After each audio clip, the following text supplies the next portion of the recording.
The title of today's presentation and meeting is The Healing Power of Creativity: How Music, Art, and Other Creative Expression Aids in Addiction Recovery. And there's a story behind how this all came to be.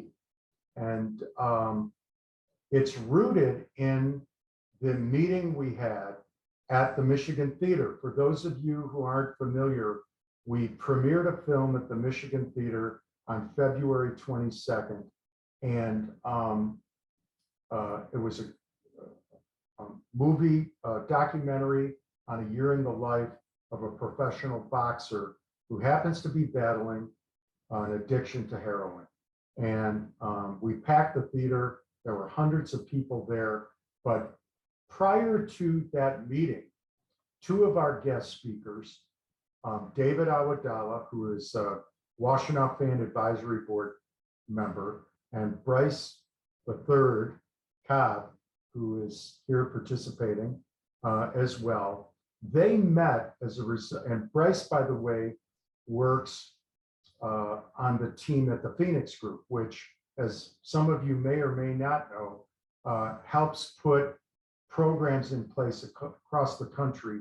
One of them is our exercise facilities and exercise groups in various gyms and different places across the United States. He reached out to us, to Washtenaw Fan, reached out to David Awadallah and me, and we started talking.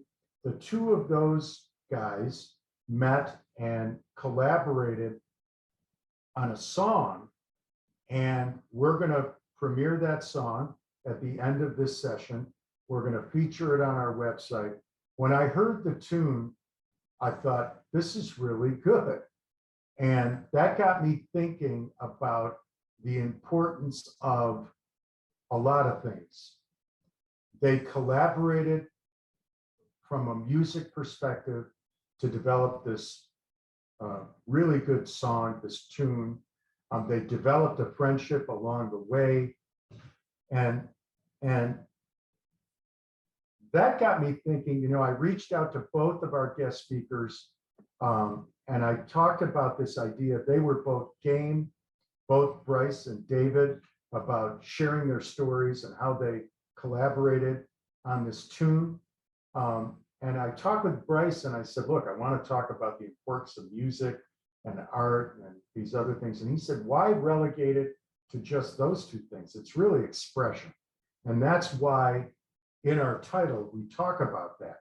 And then that got me thinking on a broader scale about the importance of all of that and of community to people in recovery. And one of our board members, Molly Welsh Marahar, who some of you may know, I love Molly. She's on our advisory board. She's very wired into the recovery community in our community. And I said, I want to get someone to talk about the importance of all of these things, including the importance of community in recovery, because it's very important for people in recovery to stay connected to all of these things that we're going to be talking about. And I said, I'm looking for someone who's really knows what they're talking about, and maybe we get somebody from U of M. And Molly said, why are you doing that? Just go to Anna Byberg at Dawn Farm. She's been living this, just not talking about it for a very long time. And so I reached out to Anna Byberg, who is one of the most respected addiction recovery professionals in our community, if not in the state. And that's how this came to pass. It was just kind of organically, it just kind of happened organically. And so with that, and Brandon, before I get going on this, can you, by the way, I'm glad you got off your plane and you're here to help us right now. Good seeing your face. And could you put in the chat feature the survey that I talked about it. For those of you who are tuning in today, if you could take the time at the end of our meeting today to just fill it out. It's 4 or 5 questions, but it's like I told you, we use your feedback for future topics, whether we're off point, on point. So it's really important. There's the survey. If you would be kind enough to fill that out at some point, either when the meeting's over or tomorrow, it would be beneficial to us. So be on the lookout for, and one additional thing, our next meeting in July is going to be on Narcotics Anonymous. We're going to have, I will tell all of you that when I was looking into NA for my family member who was struggling with an addiction, I reached out to people, and to be perfectly candid with you, NA got a bad rap. And I wasn't sure why that was, but Rhett Reyes from our sobriety court here in Ypsilanti reached out to me with the idea of dispelling the myths about NA and talking about how it works, why it works. And he put together a guest speaker who has specific expertise on the origin of NA, how its roots are in AA, Alcoholics Anonymous, and how, and so that guest speaker is going to speak about that. And then Rhett's going to share his story, and he's assembled a really good panel that's going to talk about how NA changed and saved their lives. So that's our July meeting, followed by our first face-to-face meeting in 2.5 years at the Freight House in Ypsilanti, Michigan. So with that, I want to turn it over to Anna Byberg from Dawn Farm, and to talk about how she lives what she's about to review with us. Hey everybody, thanks Mario, and thanks Bryce and David for letting me be a part of today. So I'm going to be relatively brief, everyone, because Bryce and David are the stars of the show this evening. But my name is Anna. I'm the president of Dawn Farm, and I think most of you probably are familiar with the farm, but we're a nonprofit in Washtenaw County that provides treatment and recovery support services for people experiencing substance use disorders and addiction. So my role tonight is to get us kicked off in this conversation about creativity in recovery. And so I'm going to use a few examples from Dawn Farm about what this might look like. So we're going to talk today a lot about music. So music therapy is an important component for a lot of people in recovery. We do music therapy groups at the farm. So imagine I've had this experience of walking into the building at the farm. So if you're not familiar with what that looks like, it's like a big house, and you walk in the door and there is just singing. There is like everyone in the group. So there's 36 people in treatment at a time at the farm, singing in harmony together. Maybe that's the wrong use of the word harmony, but all singing in unison. And it's like vibrating through the house, and it's a really powerful experience. So music therapy is an important component of what we do. Art therapy in general, and there's lots of different examples of art therapy that we do.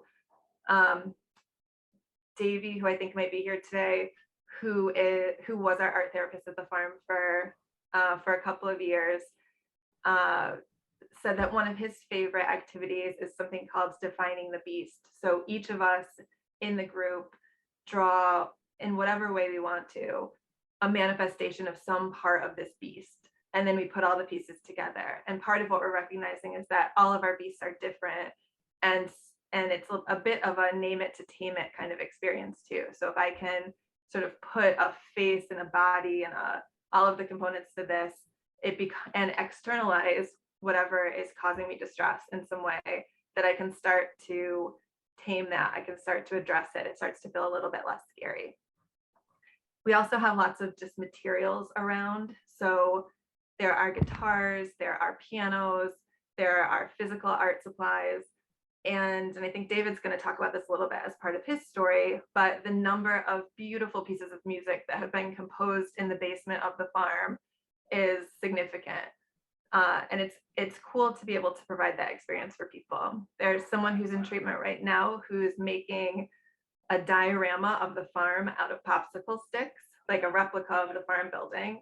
And his vision for that is for the interior of this diorama to be an art museum. So all of his group members who he's built relationships with over the course of treatment will be represented in some way through little pieces of art that are inside of the replica building.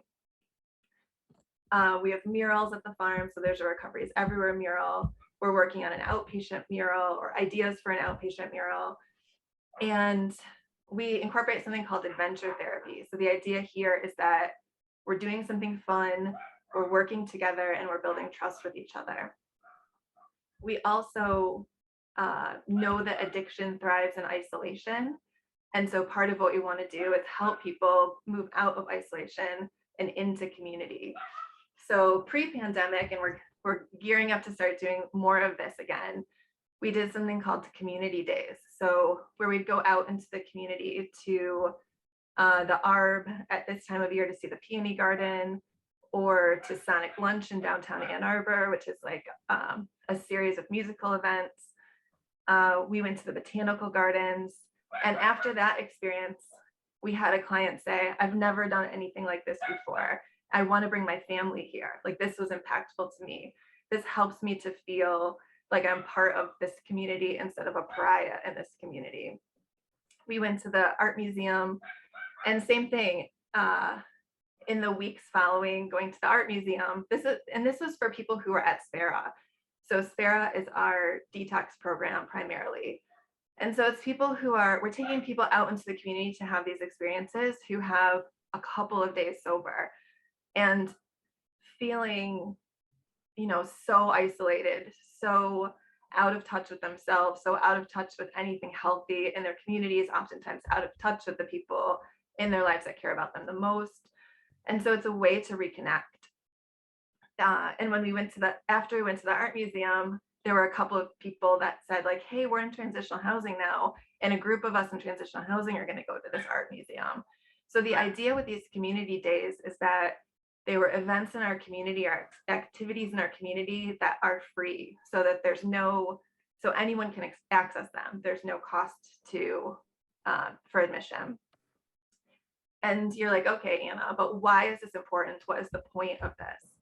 So part of it is about survival, right? So we need to build coping skills.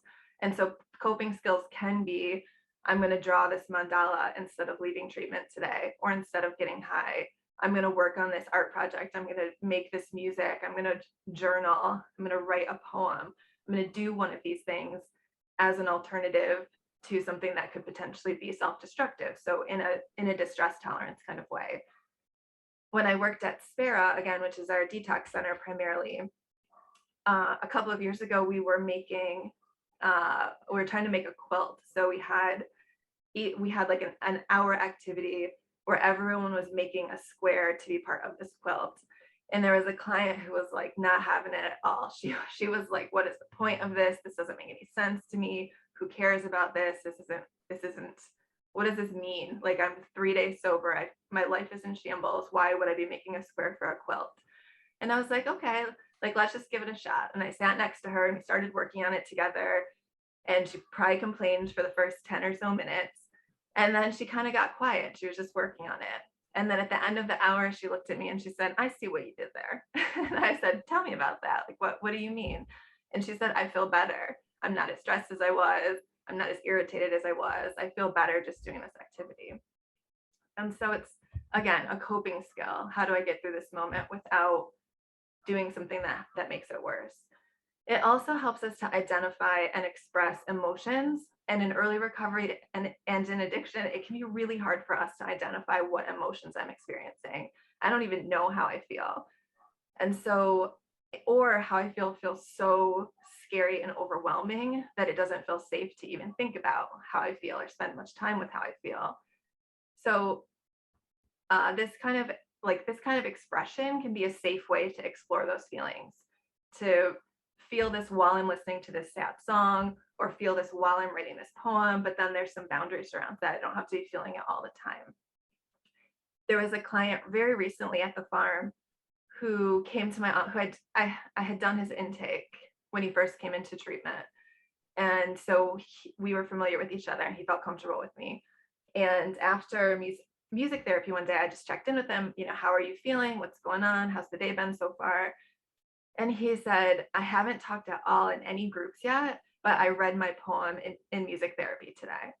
And it was like this big deal because he didn't feel comfortable in normal group, but somehow the the difference of it being a music therapy group allowed him to express himself in a way that he hadn't before. And it kind of cracked open a door for him to be able to talk more about what was going on with him. And then it can also be as simple as a way for us to combat boredom. So I don't have anything to do right now.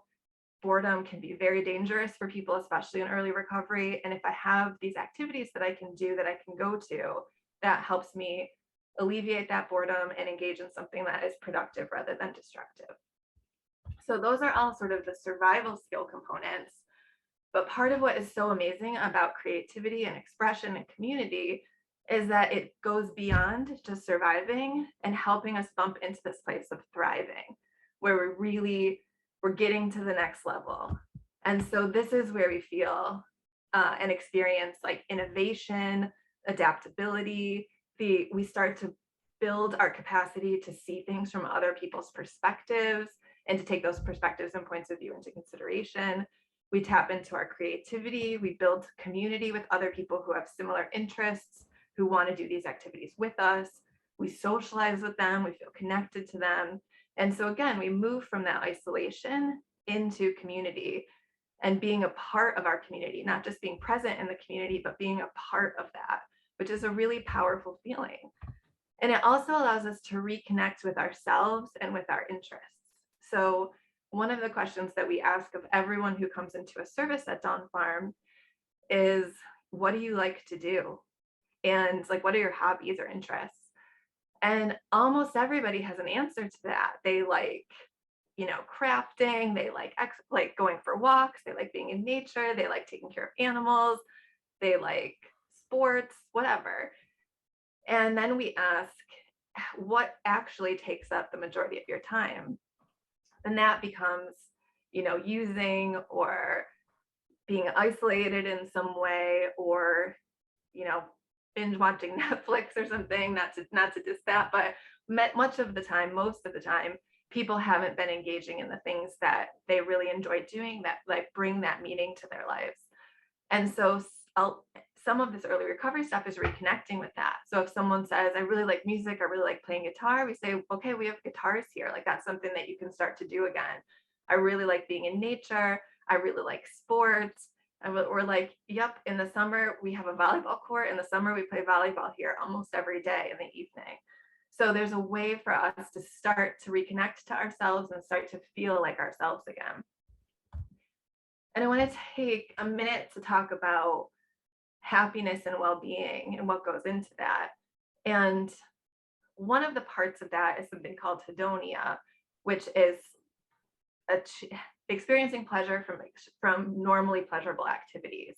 And so if I, eat this ice cream or I do this something fun, that I get pleasure from that. And part of addiction is something called anhedonia, which is the absence of that normal pleasure, that pleasure that should be normally occurring. There's a really good movie about this that I definitely recommend called Pleasure Unwoven, which is about the science of addiction. So what's happening in that dysfunction in our pleasure center when we're in addiction. And so sometimes in recovery, we talk about something called hedonic rehabilitation, which is starting to practice pleasurable activities so that I can build that capacity to experience pleasure from them. So hedonia is one part of what gives us a sense of happiness or well-being. And that's a really scary feeling, this anhedonia, this lack of that. And I think, and this isn't like a light switch where once I stop using, I'm just going to be able to experience happiness or pleasure in this way. It's a process to kind of build up that capacity again. And there's lots of reasons why that is, which I'll get into.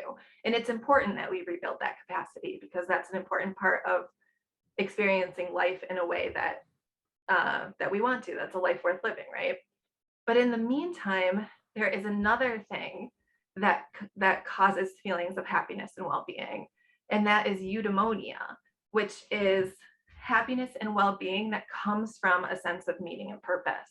So components of this are positive relationships, personal growth, feeling a sense of purpose in our life, having some self-esteem and self-acceptance, and this overall sense of fulfillment. Like, I'm living my life's purpose. I'm doing what I should be doing. And it doesn't have to be like huge grand strokes, but it's part of why, especially in early recovery, but in recovery lifelong, service work is such an important part, because when we are helping other people, it helps us feel this happiness and self-worth that comes from this part, the eudaimonia part. So it's things like service work. It's in early recovery, helping the new guy get settled in and feel comfortable in treatment. It's cooking a delicious meal for people that we care about. It's creating something beautiful and then sharing it with other people. Again, building our own sense of self-worth, but that builds happiness and well-being for us. And it's creating with other people, so that we build that sense of community and connectedness. And that's what we're gonna hear much more about from the guys right now, I think. We are. But before we do that, I feel myself wanting to look at what your shirt says. Well, you kind of, okay, that's what I thought. That's what I thought it said. Recovery happens. Yeah. Anna, that was worth the price of admission right there. Thank you so much for that overview. That was awesome. And it does lay the groundwork for the story you're about to hear and the friendship that evolved, the creative friendship between David Awadallah and Bryce Cobb III. So David, before we start with you, David, I do want to let everybody know that we're talking about music, expression, art, community. We have a call for art. We are creating a streaming video of art from people in our community. Go to our website, and maybe if somebody can put it in the chat feature, the link to it, that would be awesome. But if not, it's on our website. We've already got a lot of cool works of art that we're going to be featuring. Maybe we can even find a way to put this tune that we're going to hear in about 30 minutes into that. I'm not sure, but we've got somebody who's been working really hard on putting that together, Cheryl Hatch. I'm okay, there we go. Bryce says, I learned so much from Anna. I learned something every time I talk with Anna. And I will tell you this, the thing I like about Anna Byberg, I've never seen her get mad.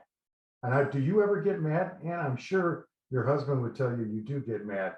But I like talking with Anna because I feel good when I leave that conversation. And no matter how I'm feeling before I start talking with her. So Anna, thank you for kicking this off.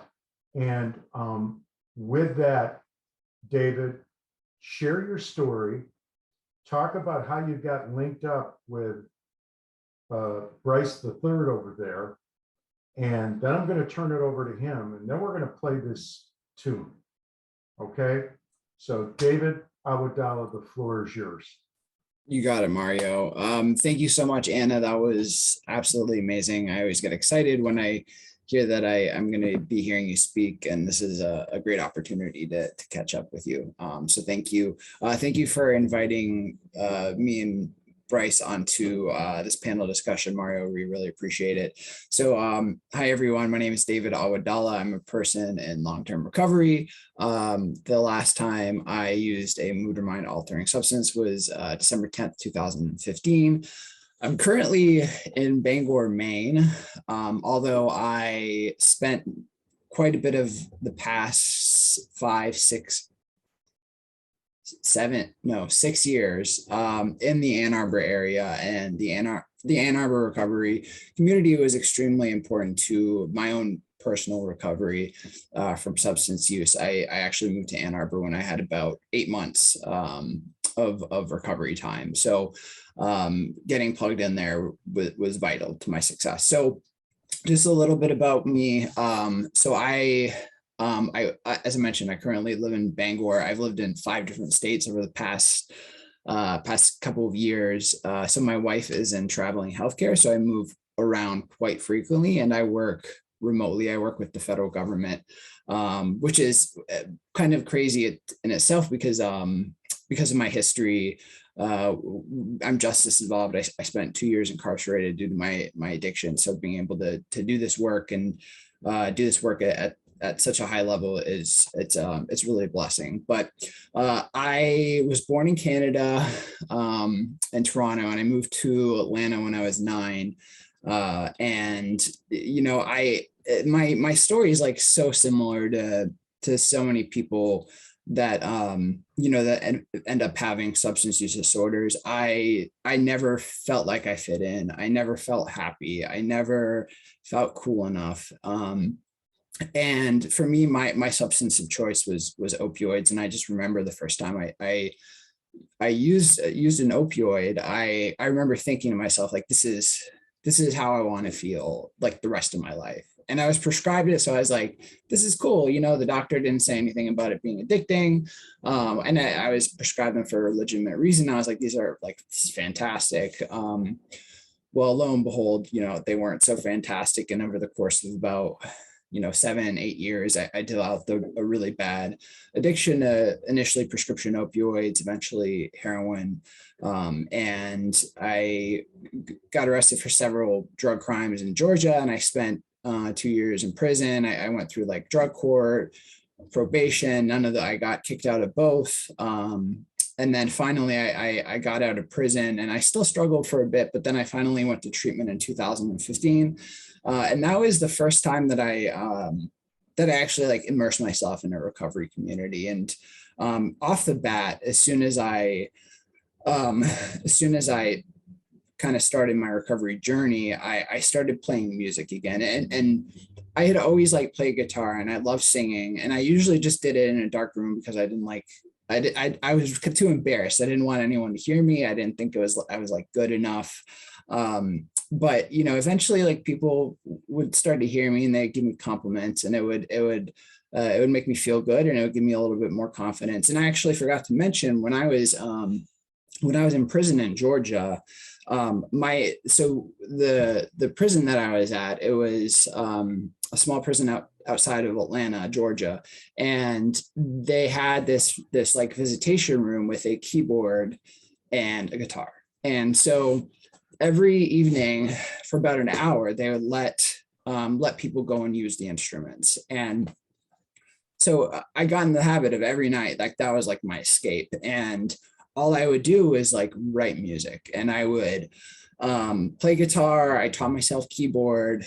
And that was like what kept me going when I was in there. And, I'll be honest, prison's not fun, but like those were like some of the best times in my life when I was just like, cause it was the only thing that I could focus on was like my creativity and like writing this music that like brought me so much joy.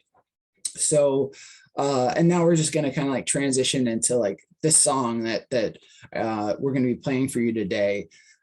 So I had actually written this song in prison in 2000, I think it was 2012.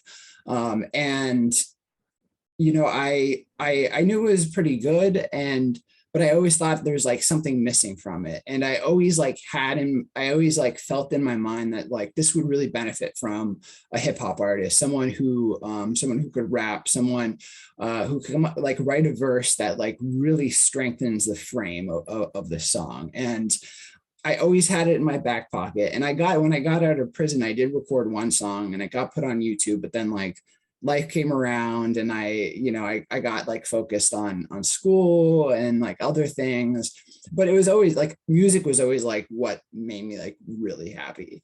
And but I had the song in my like back pocket, and I kind of forgot how to play it and forgot the lyrics, but then like actually probably about a year and a half ago, I started playing again and getting into it. And then I met Bryce here, who's doing a fantastic job with the Phoenix, which is a sober active community, and they're bringing really awesome programs to the Detroit and Washtenaw County communities, as far as like yoga and CrossFit and all these other cool physical activities. And so I got linked up with Bryce, and we kind of developed a friendship. And then I don't know exactly how it happened, but I basically got introduced to one of his songs, and then I saw his Spotify profile, and I started listening to his music, and I was like, oh my gosh, this is perfect for this song that I've like just been kind of like keeping, in my back pocket for so long, and waiting for, someone to like complete it, And so I reached out to him, and it was kind of funny. He was like, yeah, like, do you have it recorded? And I was like, no. And he was like, okay, well, can you, like, I guess like play me some chords or record some chords and like send me a couple of verses of it. And so I did it on my phone, on my cell phone, which was awful quality. It's just, I mean, it's a cell phone recording. I guess they're getting better now, but it didn't sound that good. So I that's what I did. And I sent it to him, and he liked it. And so Bryce is really, really plugged into the music community, and he's written a lot of fantastic music. And he linked me up with a sound engineer that he knows in the Royal Oak area. And the next thing I know, we were recording it, and he wrote this like fantastic verse. And it was perfect. After we were done, I remember like because we had to go a couple of times. I think we spent probably about 5-6 hours there. And finally we get the one of the last versions, and it's like we're close to it. I know that it's like gonna sound really good. So I sent it to Mario just to kind of get his opinion on it. And he he thought it was fantastic. And it's cool. I don't consider myself a professional musician. I would like to be, but that's, my full-time job is not related to that whatsoever. And I don't know what the future holds. All I know is like doing these really random cool things, like recording music, is like one of they're what bring me joy in my recovery. And it's cool to be able to create something and know that it's going to be there forever, right? Because like you record a music and it's like out in the internet, and like it's there, right? And even if it's just one or two songs. And so what I've learned in like recovery is those little things, like they're so important. And sometimes you just got to like chase your dreams, and that's kind of what I've done. And I've met some amazing people through the community in Washtenaw County. I wouldn't have met Bryce if it wasn't for Fan. I'd heard about the Phoenix, but it was through the good work that Fan is doing on the ground that I got linked up with him. So I think that's it. That's it for me. At 7:45, I'm going to hand it off to Bryce to tell a little bit more about himself. David, that's great. And yeah, before we turn it over to Bryce, you sent me that tune, and it starts off, and then I don't know when it is. I think it's about 2/3 of the way through. Enter cop. And Bryce, I don't know if you've got, or either of you guys, if you guys have, you said Bryce has Spotify. And if you've got anything, feel free to put it in the chat feature, because anything we can do in Washtenaw Fan to get the word out about what you guys have done, your story. More people need to know that what Anna talked about at the beginning, you know, how important this is. She talked about it. You reiterated what Anna articulated, you know, and you lived it. And so with that, Bryce the third, tell us your story. I don't even know if I've even heard your story. I know you can rap with the best of them, but share your story. And I know you had an important thing going on with your daughter, I believe. So I appreciate you giving us your time today.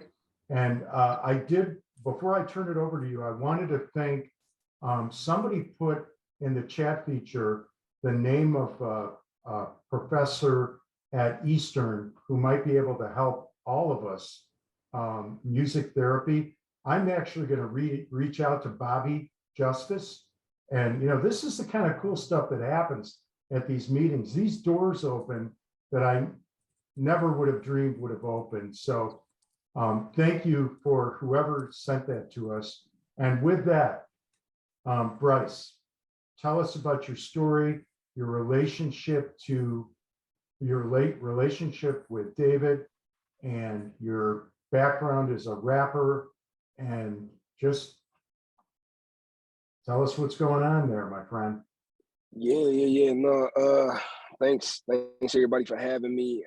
I'm definitely gonna echo sentiments. But that just seems to be how recovery works. My name is Bryce Cobb III, also known affectionately as Bryce III. I'm an artist in the city. I do quite a few things: community organizer, program coordinator with the Phoenix. We create a sober active community for people in recovery from substance use, alcoholism. But all in all, to be honest, like the foundation of everything that I am as a creative, David started out saying where he was. So first and foremost, I am a person on long-term recovery. My sobriety date is 7/27/2013. I am coming up on 9 years. And I'm currently in the parking lot of Canton Hospital. Is vacant, but it's right down the street from a theater that my daughter was doing dance in today. And today I got to witness my daughter inspire me by getting on stage. You know, when she got the butterflies and the nervousness and all the context she get from other people's fears, and yet and still she stepped on that stage, she did her thing, you know, and I was able to attend and I was able to be there. And then in the second dance that she did, she forgot a few steps. So when she came out from the back, her grandma pulled her out from the back and she came out to the back and she was coming to me and she was like in tears. You know, I was talking to some friends and some friends were like, she did so great. And I'm like, yeah, she did. I can't wait for her to come outside so I could tell her that. And she came out to me in tears. And, you know, she ran to me. I gave her a big hug, a hug that nobody else in the room would have been able to give her. And, you know, let her cry it out, hug it out. And so I'm like, you know, before her telling me, like, I knew what the foundation of those tears were. It was that she forgot some steps. And I told her how proud I am of her, how overwhelmingly proud I am of her, and that she did the greatest. She was, and the other kids were looking at her to follow her steps. Like, even if you forgot some steps, you got up there on stage and you did that, and you went up there and you did that, you know. So, and these tears are perfect because these tears are the frustration of knowing that we could have done better. So if we never got on stage, we never would have had access to these tears, which allow for us to cultivate a strength unlike we would have had if we never got on stage. This is the opportunity to turn this frustration into an up level, turn the frustration into more strength, turn this frustration into understanding. And that's what happens when you step out and you get creative and you pursue your calling. And like, whoa, you know, like I wouldn't have had the capacity to be able to tell her that had that not been my life's journey thus far. You know, ever since I was a shorty, there was always music playing in the house. And so I was always exposed to music. It wasn't until I was like maybe like 12 or 13 that I wrote a verse and it made my mom cry. Now, granted, my mom, she cries at everything. Like, she's a very sensitive person. But the fact that I made her cry, I'm like, whoa, like these things, these words, like like I knew it was something important. I knew I was on to something. I knew like, oh, this is something that I can do that I hadn't seen anybody else do. Because there's other people I was rapping with too, and they weren't really like, they wasn't making their mama cry, you know. So I'm like, I might be on to something. So that was like the first inclination that, okay, this is something that is my comparative advantage. Won't get too deep into my active usage, but I was the type of person who used for I use for everything. So not like I use because like, so if I wanted to be smart, I pop the Adderall. If I wanted to be strong, I'd pop a Vicodin. If I wanted to be outgoing, I drink some alcohol. If I wanted to be creative, I smoke some weed. If I wanted to, get on stage and do a show, I'd pop some ecstasy or do something. Like, I was the type who used things outside of me to be the person that I wanted to be. In every room I went in, there was a different mask that I had to wear in each room. What drug was I on last time I was here? What did I say? Who did I pretend to be? Even when I did shows, like I did them, it was cool because it fit the culture, but I do it with glasses on and, just kind of get up there and just, I don't know, just perform.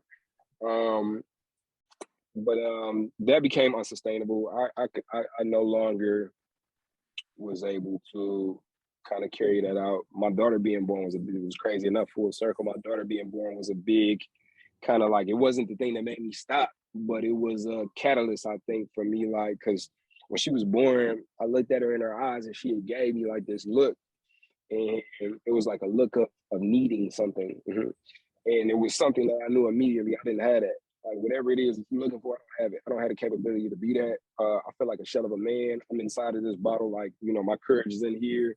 My courage is in here. My creativity is in here. Like, all I am, I'm just a house of cards. Like, so I felt like I didn't have the capacity to be what she needed me to be. And eventually things would get bad. I mean, and, we got the crazy stories. I got crazy stories galore. Never really got in trouble with the law. Got locked up one time, went to Wayne County Jail for a month on some stuff, on some crazy stuff. And, I didn't know when I was going to get out while I was in there. And that was enough to scare me to like, what I'm doing is not, I don't want to end up here. So, for me, the trouble was in my spirit. Like, I knew I had more to give, but I knew I didn't have the ability to give it. And even when I was like looking for help, I didn't have any reference point for. I'm 12, like, I go to 12 steps, so that was the first thing I got into when I got out, and that's where I still am. That's a big foundational part of my recovery. But I didn't have no reference point for, like, we don't talk about that. Especially then, we didn't talk about that in my community. So I didn't know what 12 step was. I didn't know what recovery was. I didn't know what nothing was, which is real cool, which is what's cool about forums like FAN, which is cool about free resources like the Phoenix, which is cool about all the work that Anna's doing at Dawn Farms, which is cool about like what David got going on at the higher level, is that there's these resources now. But when I went and I asked, like, I don't know what's wrong with me, but I need help. Something is not right. I need help. I had to ask like 4 or 5 or 6 times, like PCP. I went to my primary care physician and she told me, it sounds like you're addicted, and gave me a piece of paper, send me on my way. I would go to the emergency room. They give me a little bit of benzodiazepine, send me on my way to keep me from, staying in withdrawal. So I would have these experiences till eventually somebody told me, like, you want to go somewhere? And I'm like, I don't know, whatever you got for me, I'm ready, because what I've tried, it hasn't worked. So, I mean, my best efforts got me here, and I ended up going to Maple Grove. And there I stayed there for 30 days. There, it was the first time I had a non-substance induced laugh in adulthood. And there is where my life changed for real. So, hitting the ground, I really felt like movies wasn't even gonna be funny no more. I used to smoke weed and watch movies to laugh, So I'm thinking, like, I won't even be able to consume media, like, let alone like have a relationship with the things that I like to do, because I used to have to do all this stuff to do that. But funny enough, my creativity opened up, and I started creating a relationship with like making stuff. unlike I had ever experienced. And I was working when I came home. I came home to this job that I really didn't like. I'm a thought worker. I was working with my hands, but they had a assistance program that allowed me to go to rehab and come back. So when I came back, then the question was like, what am I doing? So my a good friend of mine, she asked me, she's like, well, if you could do anything, and money wasn't an issue, what would you do right now? I was like, to be honest with you, I do my music. And so she was like, pursue that for 1 year and see what happens. If it doesn't work out, you can't say that you didn't try. So I did that. And what happened is now I'm here. Now I'm here talking to you, presenting to you all about how me and David met. And it's crazy just getting out and just going to open mics and just staying afterwards to help the DJ pack up and just kicking it with other artists that were doing the same thing with me and just being in the room with people who were looking to create. And these aren't people in recovery. Like there's, rooms filled with smoke and alcohol and all type of stuff. But you would gravitate towards people who do creativity. And I add that piece in there too, because in recovery, a lot of times people come in and they're new and they feel like, oh, my life is limited now. Like, there's places I can't go now. And it's like, we can go wherever we want to go as long as we have a purpose and a reason for being here. So I'm at these open mics, I'm at these clubs, I'm connecting with people, and slowly but surely, I started to build like a career. I started to get booked. So now I'm not just paying. I'm not paying $5 to go perform, but I'm getting paid. At first it was like what, $100, $150. And fast forward to where we are now, where the bookings are a little bit more substantial, and I'm taken care of like through my music, and so. What started as just music, funny enough, I started going to these open mics, and like with hip hop, sometimes we could be like, and that's a whole conversation about culture, but sometimes we could be a certain type of way, and like in certain areas, like just because it's all we hear, we just repeat what we hear, and then it just become perpetual. So I would go to these shows, and it's I'll do this to you, I'll take your girl out, woo woo, and then I would feel literally like drained when I left these spaces. Like, oh, this doesn't feel good. So I'm like, okay, this is what I'm gonna do. Every time I go into a space, I'm gonna make sure that I leave it better than how I found it. And if somebody is going through something before they come to the show, if this is a weekly show, if somebody's going through something, when they come to one of my shows, when they leave, they're gonna feel like they can go for at least another week until they see me again. And so, between songs, we started connecting with the community. And then, connecting with the community became speaking, and then speaking became, I wrote my first book and released it this year. I'm an author, and I may get a phone call for a speaking gig as well as a phone call for a 25-minute set. Like, and this is what happens when we pursue our creativity in such a way that we submit to the process of creativity. And I think another aspect of creativity that is super important is the community. Like Anna said, I forgot the word that she said it in, but what I've heard is that the opposite of addiction isn't sobriety. The opposite of addiction is human connection and community. And every step of the way in my recovery, I look back to see where it got tough, where I wouldn't have been able to push forward because I didn't have the understanding of what was next or what to do next. There was somebody there. And a lot of times it was somebody that previously I might have never mentioned. People I would have never been in the room with, that once I got outside of myself and started to broaden my horizons in my peer groups and in my music tastes and in the places I go, like I'm finding myself with like just good people that align with who it is that I see myself as being in the future.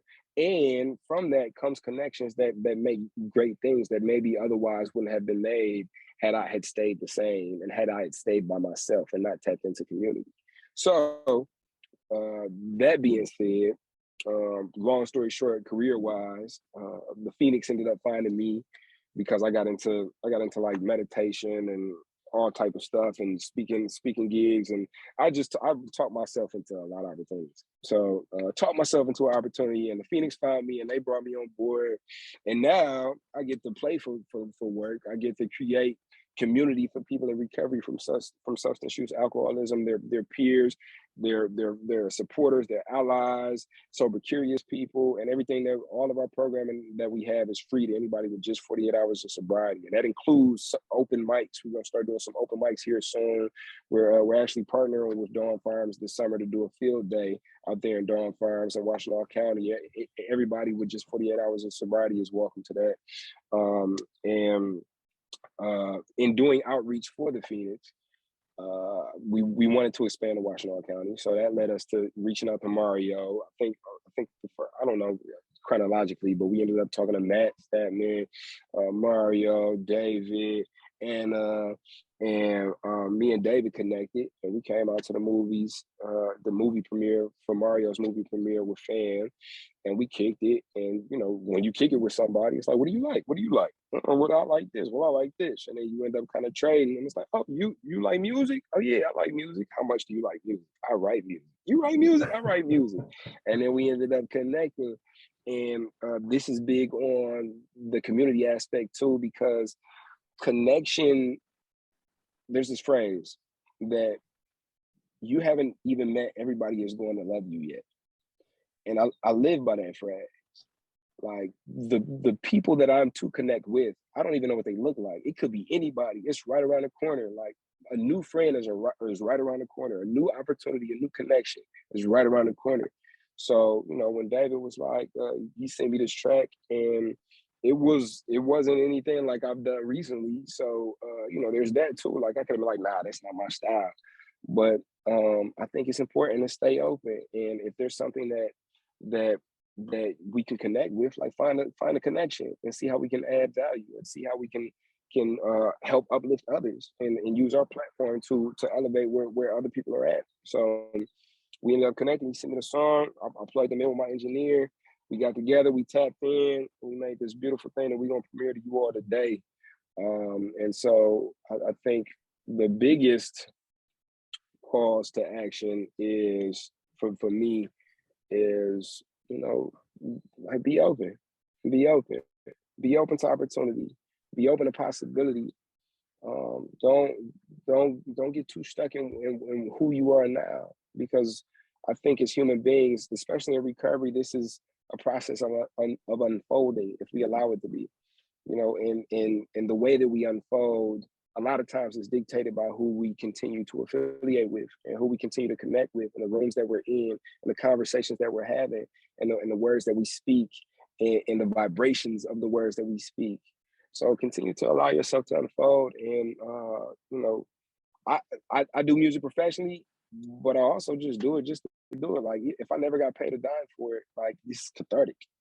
It's cathartic. It's cathartic. Like I sometimes I get frustrated or angered or mad, and it's a cathartic process that allows me to get some of that pent up frustration and anger, and it also allows me to. I love the English language, so it allows me to dictate. Like Anna was talking about those feelings that I've come, like that I never had when I was in active addiction, but now that I've come into understanding how to label them. And I love emotions just as much as I love language. So you mix the two together and convey emotion through language, and you use music. Oh man, I'm in heaven. I'm in heaven. So no, I'm super excited to premiere this song with you all today. If you like to keep up with me and David, we're both on Spotify. You can check me out. Bryce the Third. It's all spelled out on all streaming websites. And if you're interested in getting involved with the Phoenix, we got some music things going on with the Phoenix. We actually just jump started this thing called Send Me a Friend with the Phoenix, which is where if you wanted to go to like a festival, you want to go to concerts, maybe you're new in recovery or you're in long-term recovery, you can pull up our app and it will show you where all the sober people are in that festival. So you could download the Phoenix app and that'll help you get tapped into those things that we're rolling out with the Phoenix. And that's super cool. Open mics, all type of stuff like that. So with that, I'll hand it back over to Mario. Awesome. Just a couple of things. Bryce, how old's your daughter and what's her name? My daughter is Ryan, and she is 10 years old. My son is Bryce, and he is 16 years old. Okay. So they're lucky to have Bryce as their dad. Thank you for doing this. And this just listening to Anna, David, Bryce. We're going to play this awesome tune. I often tell people that I learned the most about the disease of addiction from people like David, Bryce, and Anna. And, you know, we get our share of guest speakers from universities, experts, psychiatrists, psychologists, social workers, nurses, but this is just, I mean, it just tells me what I'm sharing with all of you, that I learn the most from people in recovery, and because they're living it. And thank you for that. And we've got David and Bryce's information in the chat feature. So we're going to play this tune, and then we're going to take questions if there are any. And Bryce, you mentioned something that you've got going on with Anna at Dawn Farm, something going on.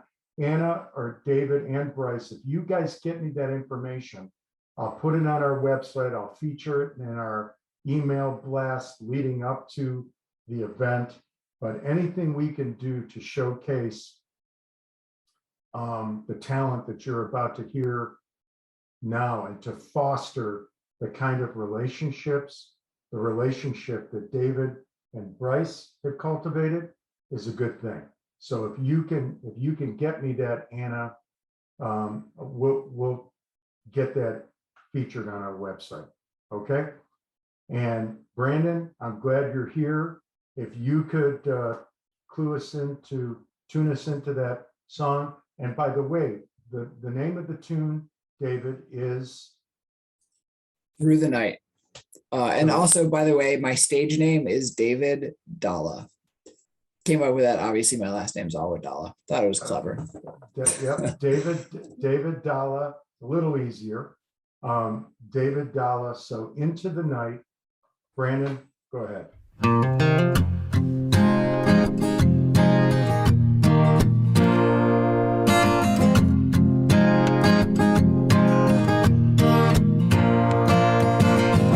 And everything is so damn wrong. I've got no strength to carry on.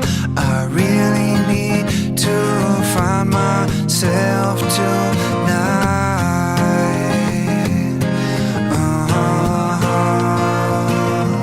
And everything is so damn bright. It's gonna blow like dynamite. And I was hoping maybe you could help.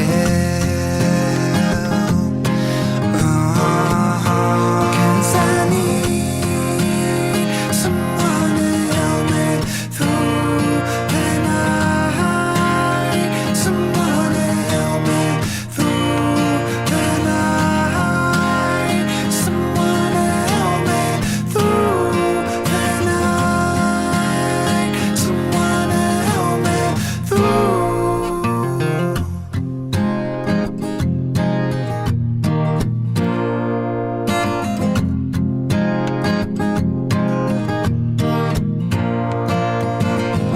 And everything is so damn wrong.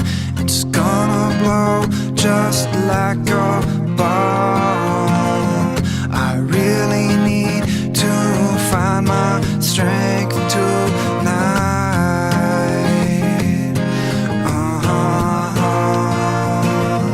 They took my mind and they took my soul. They packed my heart inside a bowl. They're gonna smoke it, and it's just as well. Just get me out of this hell. 'Cause I need someone to help me through the night. Someone to help me through the night. Someone to help me through the night. Someone sir. Look, in times of overwhelm, I need a flashlight. A hand to help me through to get my path right. Every room I enter, I just gotta have my mask right. Wonder if I'm making up for something in my past life. Whatever though, they say it's bleak, I'm reaching for them peaks. They say we never go, literally climbing, not no metaphor. Chick went up and missing, got me bitching what I met her for.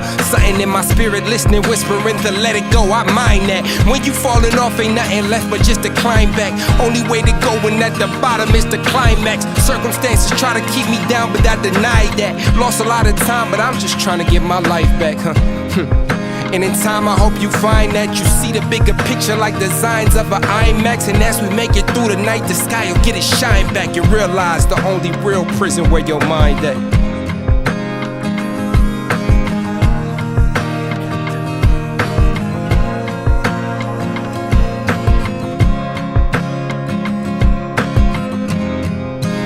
Why does it seem like my world's falling down? It's all falling down. Why does it seem like my world's falling down? It's all falling down. I'll pick myself up when I fall to the ground.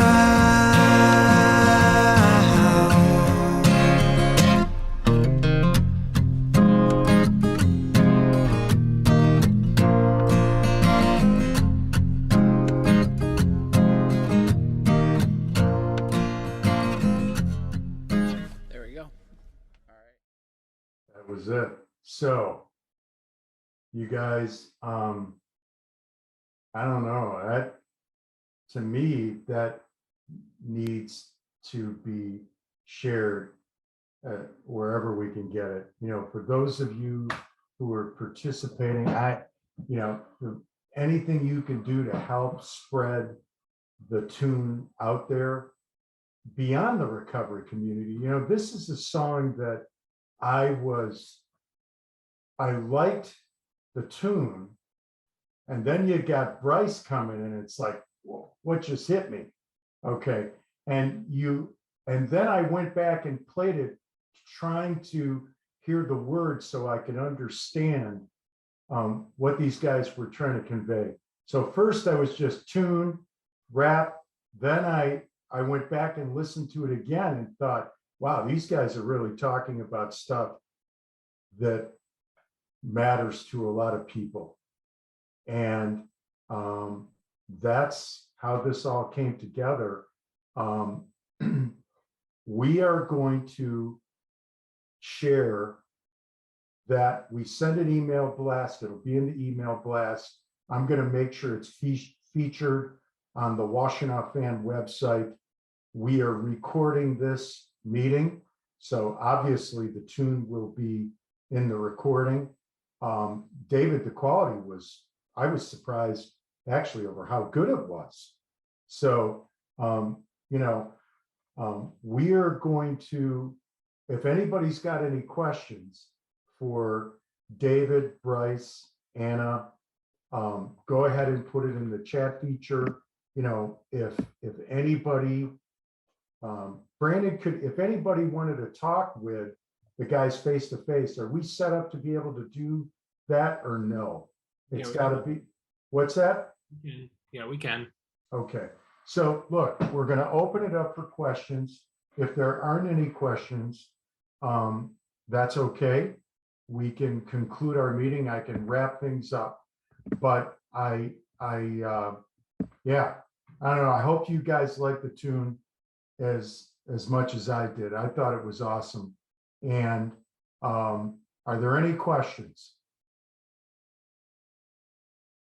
We've got, let me see, everybody's saying nicely done.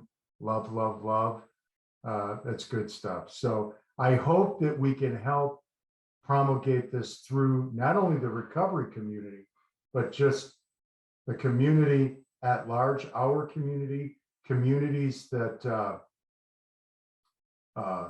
want to learn more about your stories and the creativity that came about as a result of it. Let me see, I just want to make sure we've got no there are no questions coming in here. So look, that's it. There are no more questions. Look for the, oh, we got, let me just make sure I don't have anything. Okay, we got a question that came up. What strategies do musicians practice to avoid weed in the rap game? I'm assuming that's a Bryce the third question, but to be honest, it might be David. You know, that it's not just a rap thing; it's also music in general and creativity. Weed. You know, Bryce talked about it personally, but Bryce, go ahead. Why don't you take that one first? That's a great. I mean, I think that's a great question, by the way. I think like specifically like culturally, like hip hop and weed go together like peanut butter and jelly for real. So that could be a thing where it's like, you know, if you rap or you write or you interested and now you're in recovery, like damn, like how can I participate in it? And so the question is, how do musicians practice to avoid weed? So this is a two-part question or a two-part answer. The hard first part of the answer is you don't. The thing I've learned about recovery is it's the furthest from avoidance. Like recovery is raw participation in life on life's terms. So every rap concert I've ever been to is filled with smoke. And damn near every open mic I've been to, somebody smoking something. For me, it was making sure that I was spiritually fit and that I knew my purpose for being there. Where sometimes people be at an open mic and they stay and they hang out for, you know, the weed and the drink. Me, I'm staying to hang out, to kick it with the DJ, to kick it with everybody. And then once it's time for me to go, like I can go because mission accomplished.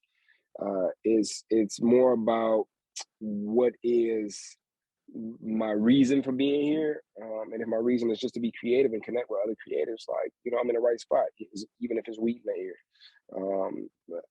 I also want to stress the spiritual fitness, whatever that means to you, having the equipment within, having the tools within to be able to go to spots like this and be exposed to something that maybe was your drug of choice. If you could have been. The second part of my answer is community. Like I spoke about the Phoenix, and check out the Phoenix.org. If y'all haven't been to the Phoenix.org, check out the Phoenix.org. We got a lot of cool things going on here in Metro Detroit, as well as Tacoma, Washington County. But like beginning to connect with people who are in sobriety, because just like you, people in sobriety like to go to shows. You know, just like you, people in sobriety like to write music. Just like you know, people in sobriety like hip hop and rap. You know, so connecting with people who have that same question and getting together and learning to answer that question together is kind of like the mastermind principle, where it's like, okay, by myself, I may not have the answers, but with 2 or 3 other people, maybe we can come up with an answer. Okay, well, let's all go together to this show. And if one of us starts to feel squirrely, let's create a pact, let's create a covenant that, you know, we'll dip if one of us gets squirrely, because we're here in support of each other like that, and building out friendships like that. So I would say the way to avoid it is you don't. That's answer one. But the equipment to be able to immerse yourself in life on life's terms is to have community who is living life in alignment with where you see your future is going. If that makes sense. I hope that makes sense. It does. And ironically, Bryce, whenever we do these virtual meetings, I don't know what's going to happen when we go back to face, but I get hit with text messages, phone calls. So my phone's blowing up over here. But listen to this. Love the tune. The duet is great because, quote, we, unquote, recover together.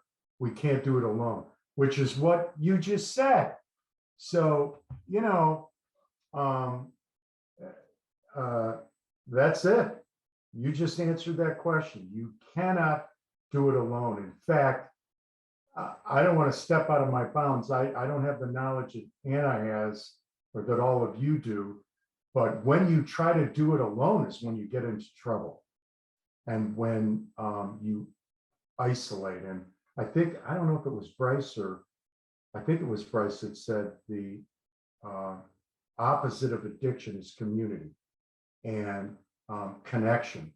And with that, I want to, talk about this community, our community in Washtenaw County. I'll never forget when we started Washtenaw Fan. It's going on 4 years in September. One of the goals was, and by the way, what I'm about to say, this community was already there. I mean, if you want to recover and be embraced in your recovery, come to Washtenaw County. I remember saying, one of our goals almost 4 years ago is the way that snowbirds go to Naples and Marco Island and Costa Rica, and you want the warm weather, you want the beaches and the Caribbean blue water. We want people in recovery to view Washtenaw County in that same way.